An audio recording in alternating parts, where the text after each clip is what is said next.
Hi friends, ఎలా ఉన్నారండి అందరూ? మేము చాలా బాగున్నాం, మీరు అందరూ బాగున్నారు అని అనుకుంటున్నానండి.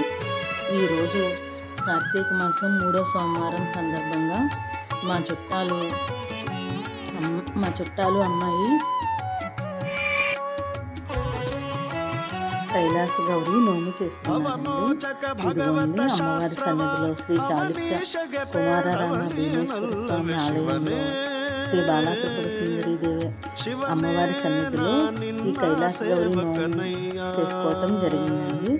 ఈ సోమవారం కారణంగా ఎంతో మంది జనం ఉన్నా కానీ ఎంతో క్రమశిక్షణగా నుంచుని అందరూ కూడా వరుసలో నుంచుని ఈ నోము అందరూ కూడా తీసుకోవటం జరిగిందండి. ఈ నోముకి ముందుగా అమ్మవారికి పసుపు కుంకుమ పసుపు కుంకుమ గాజులు అన్నీ కూడా అండి, పళ్ళు కొబ్బరికాయ.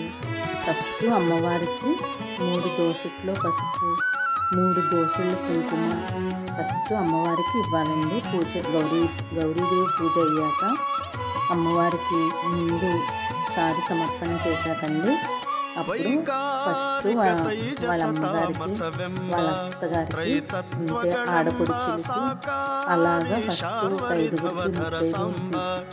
వాళ్ళ ఇంట్లో వాళ్ళకి ఇచ్చుకునండి. ఆ తర్వాత బయట వాళ్ళకి ఇలా ఇస్తారండి. ఆ నోము జరుగుతున్నంతసేపు మాట్లాడకూడదండి. పంతులు గారు పూజ అయ్యాక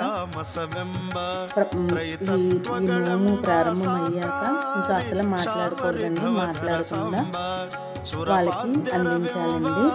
వాళ్ళు పసుపు పెట్టండి, బొట్టు పెట్టి మళ్ళీ ఈ తిని కూడా బొట్టు పెట్టండి. చక్కగా ఇవ్వటం జరుగుతుందండి. ఇలాంటి చూడండి ఆవిడ పెడుతున్నారు. ఇలాంటి మంచి కంటెంట్ కోసం మా గీతాంజలి ఛానల్ని తప్పకుండా సబ్స్క్రైబ్ చేసుకోండి. మీ ఫ్రెండ్స్కి, ఫ్యామిలీ మెంబర్స్కి